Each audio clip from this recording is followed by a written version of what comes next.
Assalamualaikum warahmatullahi wabarakatuh. Alhamdulillahirrabbilalamin. Assalatu wassalamu ala asyrafil anbiya wal mursalin Sayyidina Muhammadin wa ala alihi wa sahbihi ajmain amma ba'du.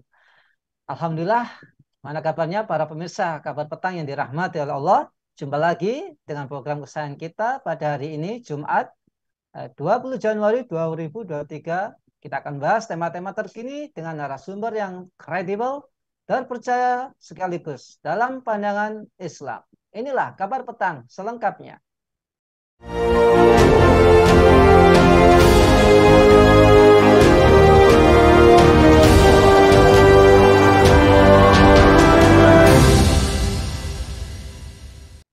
Pemirsa, baru-baru ini masyarakat dikejutkan dengan berita ratusan siswi di Ponorogo, Jawa Timur. Mereka hamil di luar nikah. Ya, berita tersebut bermula dari banyaknya permohonan pengajuan dispensasi nikah di kalangan remaja. Dilansir jatimnetwork.com, dari berbagai sumber dilaporkan ada 266 pemohon di tahun 2021, kemudian 191 pemohon di tahun 2022, dan 7 pemohon di awal 2023 untuk dispensasi nikah bagi murid SMP dan SMA di Ponorogo. Dispensasi nikah ini dilakukan karena terdapat ratusan siswi yang hamil di luar nikah ya, di Kabupaten Ponorogo, Jawa Timur. Berbagai pihak sudah berupaya menekan kasus hamil di luar nikah yang tak juga berkurang. Seks bebas menjadi salah satu masalah terberat. Mengapa zina di kalangan remaja semakin marak? Apa akar masalahnya? Lantas bagaimana Islam memandang persoalan ini? Untuk membahasnya, kami terhubung dengan seorang pakar pendidikan, yaitu Ustadz Fakih Syarif. Assalamualaikum Ustadz. Waalaikumsalam warahmatullahi wabarakatuh. Sehat Alhamdulillah. Mas Nanan? Sami-sami Ustadz, Barakallah, Masya Allah. Ustadz Fakih, baru-baru ini viral ratusan perkara anak di Ponorogo, Jawa Timur yang mengajukan dispensasi nikah di pengadilan agama. Berdasarkan data dari Pengadilan Tinggi Agama Surabaya, angka pemohon dispensasi nikah pada tahun 2022 mencapai 15.212 kasus. Sebanyak 80%-nya karena telah hamil. Mengapa di kalangan remaja, maaf, mengapa zina di kalangan remaja semakin marak dan apa akar masalahnya, Ustaz? Ya, terima kasih. Jadi fenomena ini seperti gunung es, Mas. Saya punya murid di Pengadilan Agama Surabaya, namanya Norman Arif. Jadi bukan hanya Ponorogo ya, ada sekitar 15.000 itu. Dan tidak hanya di Indonesia, tapi di beberapa provinsi yang lainnya. Jadi misalnya di Jawa Barat juga, di Bandung. Dan kalau kemudian kita hitung ada 34 provinsi di Indonesia, maka kalau misalnya rata-rata 15.000, maka kan berarti bisa sampai puluhan ribu, bahkan sampai ratusan ribu. Ini adalah bagi saya adalah darurat yang luar biasa. Kenapa? Karena zina itu adalah kejahatan dan dosa besar.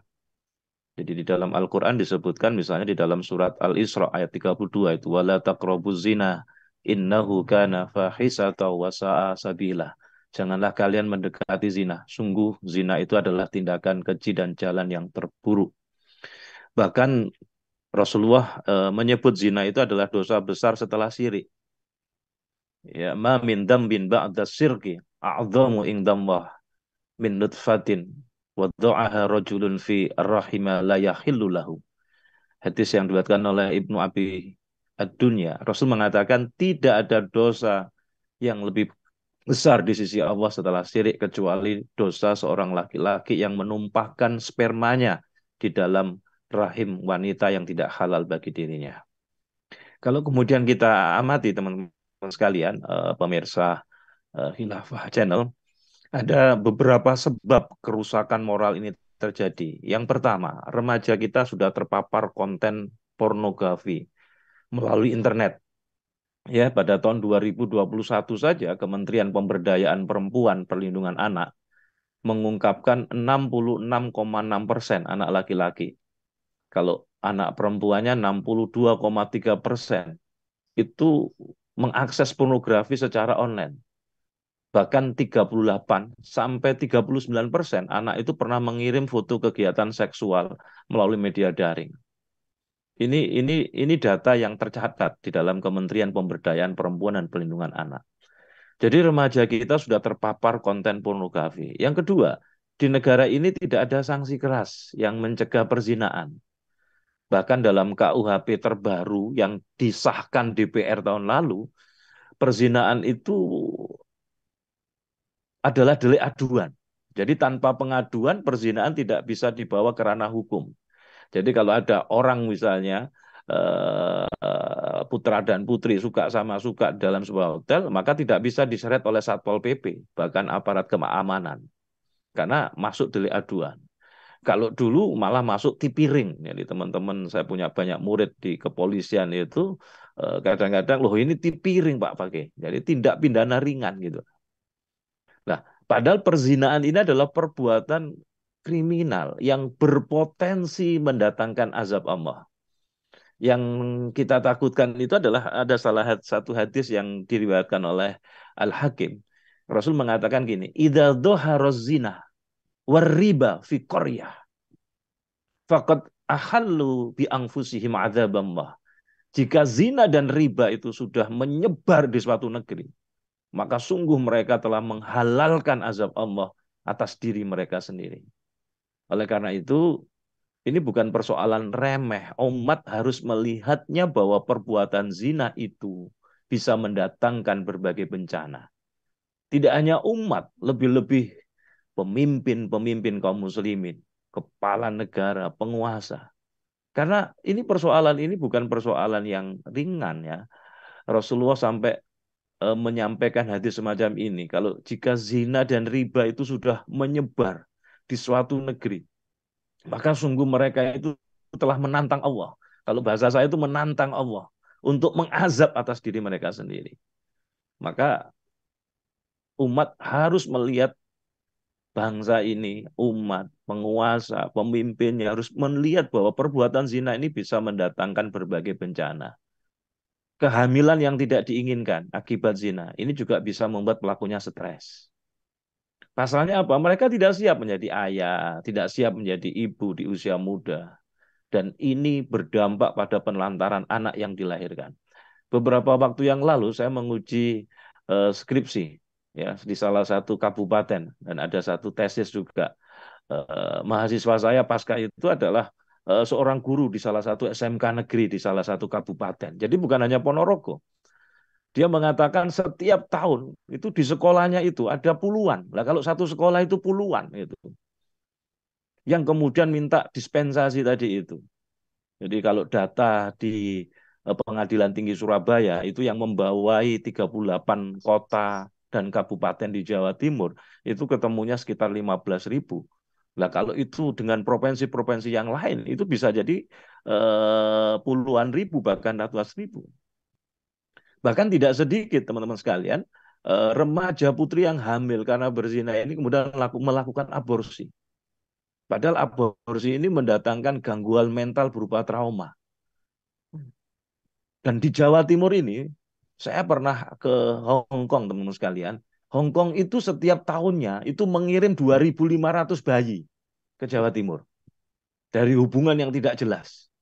Jadi di Indonesia udah kayak gitu, apalagi kemudian terjadi yang kemudian TKI, TKW kita, kemudian hidup di sana dengan pergaulan bebas dan sebagainya. Ini mengerikan sekali. Secara dunia kedokteran misalnya, perzinahan ini juga membuka peluang bagi naiknya infeksi menular seksual di kalangan remaja. Tahun 2018 saja, seorang peneliti dari Fakultas Kedokteran UI, ya Dr. Hani Nilasari, dokter spesialis kandungan, beliau menuturkan remaja yang jadi pasien infeksi menular seksual itu bertambah, termasuk usia SMP. Dan data yang amat mengeringkan ya di Rumah Sakit Cipto Mangunkusumo.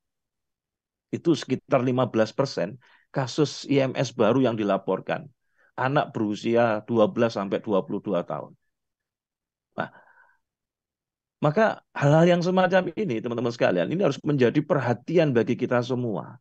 termasuk penguasa, pemerintah di negeri-negeri kaum muslimin ini. Nah, bagaimana nanti Islam melindungi masyarakat? Ah, tentu sangat jelas sekali bagaimana Islam memberikan sebuah solusi. Mungkin ini dulu sebagai pengantar, Mas Nanang. Iya, Masya Allah Ustaz. Memang kalau kita lihat sekarang ini, kalau kita lihat di medsos ya, mereka itu para remaja sudah berani mengupload eh, adegan ciuman, adegan pelukan, bahkan lebih awal lagi sutradara film-film di Indonesia ini sudah mempromosikan adegan-adegan yang menjurus ke arah zina itu, Masya Allah ya. Bahkan faktanya ini ada sebuah fakta saja. Sebagian remaja itu bahkan sudah berzina dengan pelacur, bahkan sudah ada yang jadi mucikari. Masya Allah. Jadi keperjakaan dan keperawanan ini kayaknya sekarang ini sudah dianggap ini ya, enggak perlu lagi. Nah, bagaimana? Iya, Eh, jadi Ustaz? ini tadi salah satu bukti ketika pemahaman Islam itu semakin jauh dari Islam, kemudian pornografi, porno aksi. Karena di dalam Islam itu sebenarnya tiga pilar penerapan sebuah hukum itu yang bisa menyelamatkan masyarakat. Yang pertama tidak hanya kesadaran individunya dibangun atas ketakwaannya kepada Allah, tetapi juga yang kedua adalah kontrol masyarakat. Dan yang ketiga adalah negara sebagai pelindung dan pengayom. Dan tiga pilar ini tidak bisa kemudian hanya kemudian, nah, kalau umat Islam tidak lakukan itu semua kan udah beres. Kalau orang tidak minum udah beres. Enggak. Tiga-tiganya harus terjadi. Dan tiga-tiganya harus kemudian terintegrasi. Dulu di kampung saya itu kalau ada orang ya, lamaran kari meteng dhisik itu geger sudah. Sekarang ini tidak ada kata geger itu. Ada yang bilang kemudian, oh ini kena kanker, tahu-tahu besok 2 bulan sudah melahirkan. Padahal dampaknya ini kalau secara hukum fikih begitu luar biasa. Kalau kemudian itu dia lamaran kari meteng dhisik, kalau dalam bahasa Surabaya LKMD tadi itu. LKMD. Kalau kemudian dia punya anak perempuan, maka tidak bisa kemudian ayah biologisnya tadi ini misalnya kemudian menikahkan. Berarti nikahnya tidak bisa jadi wali. Tapi kalau ini kemudian diam-diam tidak mencatatkan dirinya, tidak ada catatan di dalam KUA, maka nanti banyak nikah-nikah yang kemudian tidak sah. Dan kalau ini terjadi, akan terjadi apa? Nikah yang tidak sah, maka terjadi perzinaan yang terus-menerus itu. Ini yang kadang-kadang tidak bisa dipahami. Maka disinilah kenapa kemudian pentingnya Islam. Karena saya bisa meyakini tidak ada ideologi yang memberikan perlindungan umat manusia dari kejahatan zina ini, kecuali Islam. Sebab kalau kemudian komunis kapitalis, karena landasannya apalagi kalau sekuler, landasannya adalah hak asasi manusia. Ini kalau ada orang misalnya, orang tua punya anak, kemudian anaknya pacaran, kemudian dilarang. Itu anaknya bisa mengatakan, Bapak Ibu kalau melarang saya pacaran, Bapak itu melanggar hak asasi manusia. Loh, ini kan kacau lagi. Maka syariat Islam itulah menciptakan kehidupan masyarakat, kehidupan remaja masyarakat yang berkah dan yang mulia. Setidaknya ada beberapa poin yang perlu saya sampaikan pada hari ini. Yang pertama, Islam itu akan mendidik para remaja agar berkepribadian Islam, agar berakhlak mulia, dan malu takut berbuat zina tadi. Maka yang dibangun tadi adalah kesadaran akan hubungan dia dengan Allah. Maka yang dibangun adalah bagaimana remaja dididik kepribadian Islamnya. Dalam sebuah hadis itu disebutkan ada 7 golongan yang dinaungi Allah di dalam naungannya pada hari kiamat. Ketika tidak ada naungan kecuali naungan Allah. Nah, di antara 7 golongan dalam hadis yang cukup panjang itu disebutkan seorang pria yang diajak berzina oleh seorang wanita yang mempunyai kedudukan, laki cantik, lalu pria itu berkata, sungguh aku takut kepada Allah. Maka poin yang pertama yang perlu saya sampaikan, maka berarti pembinaan remaja, membangun kesadaran akan hubungan kita dengan Allah, kemudian menanamkan kepribadian Islam. Ini adalah sebuah hal yang tidak bisa ditinggal. Dan ini adalah PR kita bersama, masyarakat, negara, apalagi kemudian para orang tua. Yang kedua, negara menerapkan syariat Islam, mewajibkan para pemuda dan masyarakat untuk menjaga adab seperti berpakaian menutup aurat, menjaga pandangan, melarang berbagai aktivitas yang mengarah pada perzinaan, seperti berkholwat, berdua-duaan antara pria dan wanita dewasa yang bukan mahram. Dan ini negara harus menerapkan itu. Jadi tidak hanya dibangun kesadarannya, kemudian ditanamkan kepribadian Islam. tetapi negara, masyarakat, ormas, partai politik itu memiliki pemahaman yang sama.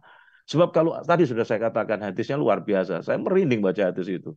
Kalau dua perbuatan ini sudah merajalela di tengah-tengah masyarakat, perbuatan zina dan riba, maka berarti kita ini menantang Allah untuk diberikan azab. Yang ketiga, negara. Di dalam Islam negara itu akan mendorong para pemuda yang sudah sanggup menikah untuk segera berumah tangga. Dalam rangka apa? Untuk menjaga kesucian dirinya, untuk meneruskan keturunannya. Hari ini banyak anak-anak muda, kalau di kota Surabaya itu ada kelompok Ardab. Aku rela digituin asal tidak hamil. Wah, kacau lagi ini. Luar Karena biasa. pemahamannya sudah lepas dari Islam. Maka negara harus betul-betul, dari tiga pilar yang tadi saya katakan, itu harus bersinergi. Jadi negara dalam Islam itu harus mendorong para pemudanya yang sudah sanggup menikah untuk segera berumah tangga. Jadi jangan dipersulit. Dan yang keempat, negara dalam Islam itu menghentikan peredaran pornografi, porno aksi, dan sanksi yang tegas itu akan dijatuhkan kepada pembuat, pelaku, pengedar konten-konten pornografi. Kalau dalam Islam ada takzir berupa penjara 6 bulan minimal. Masya Allah. Dan jadi negara sebagai pelindung dan pengayom masyarakat. Hari ini mau godok undang-undang ada entertainmentnya. Dan entertainnya wedoan ini kalau bahasa Surabaya. Mohon maaf, saya orang Surabaya, jadi bahasanya kasar. Karena kita semua adalah makhluk kasar, bukan makhluk halus gitu. Yang kelima adalah negara dalam Islam juga menjatuhkan sanksi tegas kepada para pezina tadi. Pezina yang belum menikah, seperti pemuda dan pelajar, diancam hukuman 100 kali cambukan. An-Nur ayat 2 itu. Itu dipertontonkan sehingga menjadi pencegah bagi yang lainnya. Bagi yang muhson, yang sudah menikah, akan dijatuhi rajam hingga mati. Dan inilah luar biasanya hukum Islam.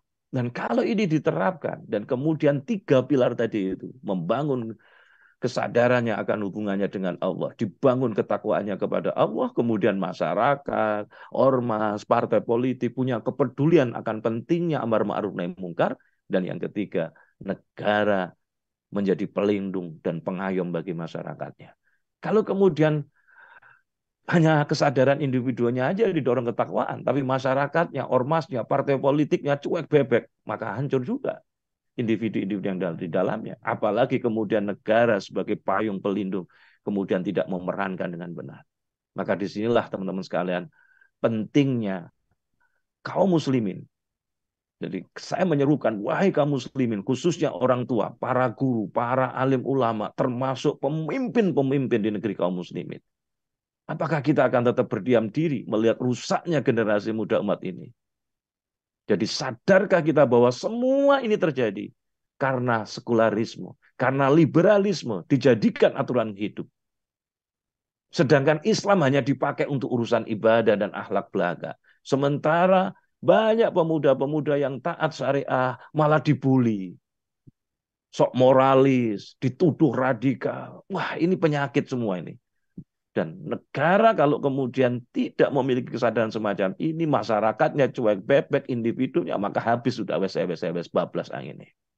Oleh karena itu, di forum hari ini yang saya punya kesempatan, Allah Subhanahu wa Ta'ala sudah menurunkan agama ini menjadi agama yang terbaik, sebagai ideologi yang terbaik, membawa hukum-hukum yang terbaik.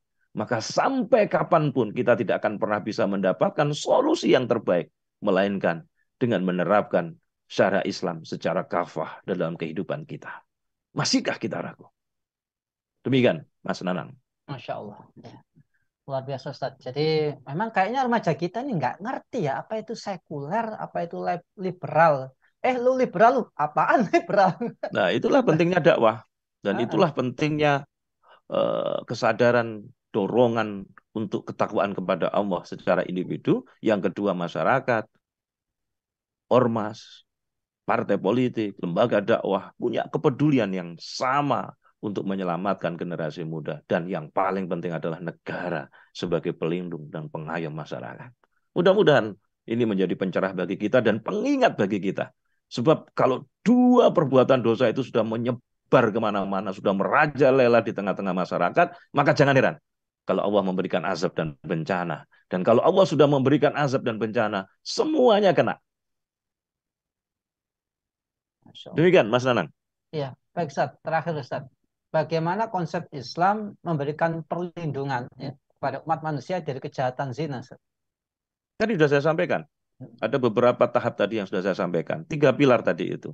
Pilar Hmm. yang pertama adalah dibangun, didorong kesadarannya akan hubungannya dengan Allah. Dibangun ketakwaannya kepada Allah. Berarti membina, mendidik, membentuk kepribadian yang Islam.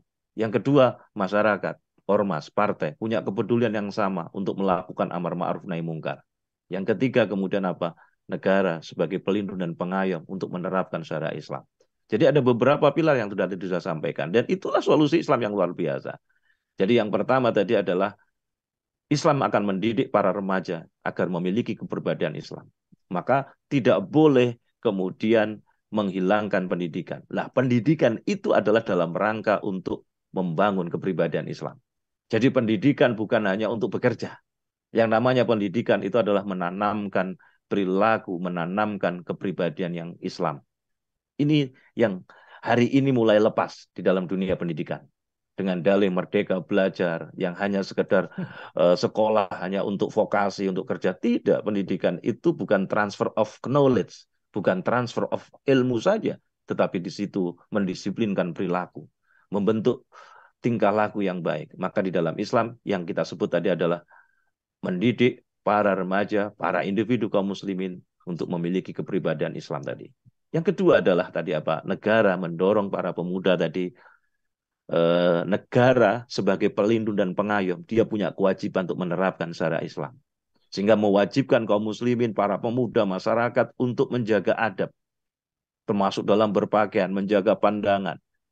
Sistem pergaulan di dalam Islam itu benar-benar diterapkan dan ditegakkan.